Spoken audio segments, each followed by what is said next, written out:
In the news this week, One Nation matches the major parties with a youth branch, plus an exclusive look at new candidates. The skate protest railing against classism in Cottesloe. Student rally against proposed fee changes with the Parliament House protest. And on Western Perspective, an exclusive interview with the One Nation's young candidate Tyler Walsh. This is the Evening News with Ivan Leung and Sarah Smith. Good evening. With just over 9 months until the next state election, One Nation has announced their upper house candidates and preparations for policy discussions are underway. One Nation has also revealed a Young Nations group for young people wanting to be part of a conservative political group while still maintaining their progressive young ideas. Reporter Taylor Hanna has the exclusive details. Taylor. Well, Ivan, the creation of a Young Nations group allows young people to be involved and engaged in a more conservative political party, broadening the party's demographic.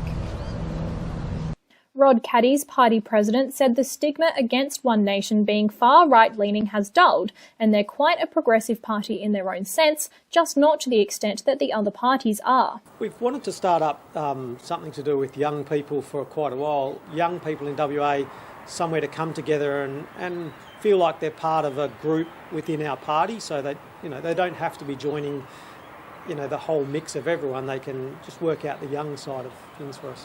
Tyler Walsh, One Nation upper house candidate, is part of the group and said it's a great initiative for those with similar political ideas to come together socially and ensure their voice is heard in Parliament. Myself being part of this new generation of people, it's important that we give young people a voice in Parliament as well. So what we hope to do is get anyone on board who may be supporting our party a shot to have their own voice heard. I think it's a really interesting move on One Nation's part, and I'm really interested to see how well they do. Will it win?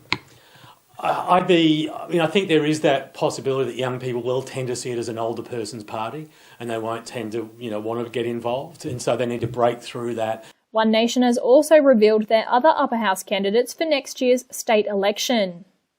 Representing the East Metropolitan Region is Dale Grillo, bringing her expertise and previous experience as a councillor. I really believe you always need three parties for that balance to question decisions made on behalf of the Australian public and our country. And I think it's going to be really good to bring a woman's voice to One Nation, and I think that's always important to have a woman's view. And representing the South Metropolitan Region is Sean Butler, who got involved with One Nation during the Banking Royal Commission and is hoping to make positive contributions within government and society. There's been a lot of disillusionment with politics in Australia, but the One Nation candidates are genuine people, generally working people that have stepped up. They realise that they can make a difference. And we'll have Tyler Walsh's full interview on Western Perspective. That's coming up. Back to you in the studio. Taylor Hanna with that report. Thanks, Taylor. Online pranksters have reacted to fierce opposition to a proposed Cottesloe skate park, saying that those who want to prevent the plan are a loud and classist minority. They've planned a skate protest through the suburb to signal their support for the proposal. Helene Fung reports. Online pranksters have gone into bat for a proposed Cottesloe skate park after a bizarre attack on the plan said the area was too smart for skaters. Most of the comments that were made were based on research that is not possibly identifiable. In fact, it's totally spurious. After hearing that opponents of the park said it would attract undesirables, Chris Lester organised a tongue-in-cheek skating rally on Facebook in support of the park. He says the event, titled Skate Through Cottesloe, They Can't Stop All of Us, is hitting back at classist, not in my backyarders. Chris says although anti-development opponents say the plan is dangerous, skate parks have a lot to offer communities. It's a great, happy, caring, loving, supporting, broader skating community. And they've all come down here today to support the skate park. The skate park plan has garnered support from Ben Wyatt and Mark McGowan, as well as from lots of local skaters. I definitely shoved it to the Nimbys today. We had a great turnout. Helene Fong, WAMN News. WA police have taken 2 more drug dealers off our streets. Detectives have arrested and charged 2 men that attempted to smuggle 6 kilos of cocaine and ice into WA last year. Organised crime detective says the arrests are the tip of the iceberg in a much broader criminal network. In January last year, police arrested a man driving from New South Wales to WA with the drugs hidden in an electromagnetic compartment inside the bumper of his car. Another 38-year-old man tasked with selling the drugs in Perth was arrested in New South Wales on Monday. He was extradited to WA and faced court this week. Students gathered outside Parliament House this week demanding the government rethink changes to university funding cuts. $770 million in funding will be lost, all the while 39,000 new university positions will be created. University Guild presidents agree that students will be paying more and receiving less. Arts, communications and humanities degrees will face a 113% fee increase.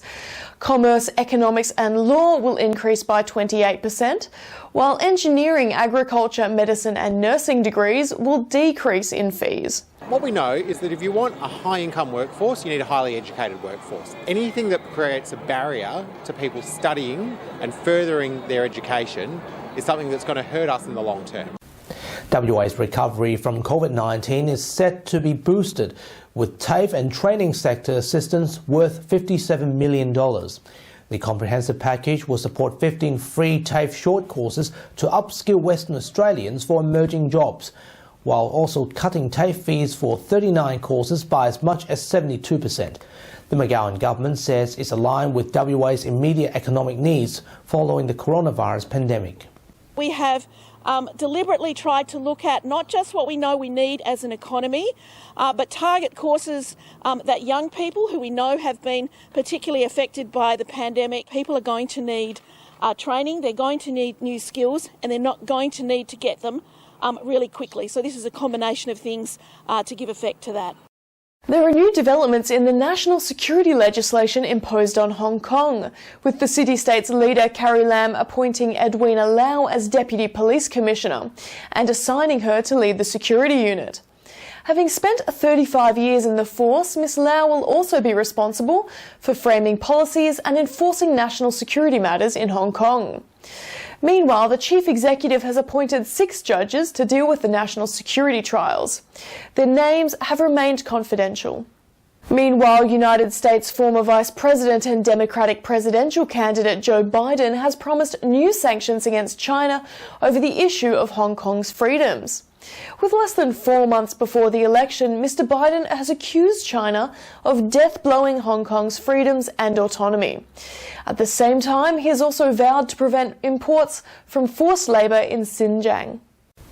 Booming land sales have property sales staff working around the clock as home buyers take advantage of state and federal government grants worth nearly $70,000.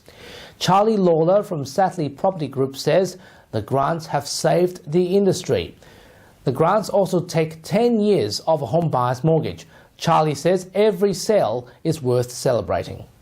It's not just numbers for us, it's very exciting and it's very personal. The emotions range from fear, outright fear, trepidation, and then when they've navigated the process, excitement, and in some cases tears. So I think that hopefully they're tears of joy. That's our weekly news and current affairs. We have the latest news on our website and social media pages. No matter where you're watching, please take care and have a pleasant evening. Good night.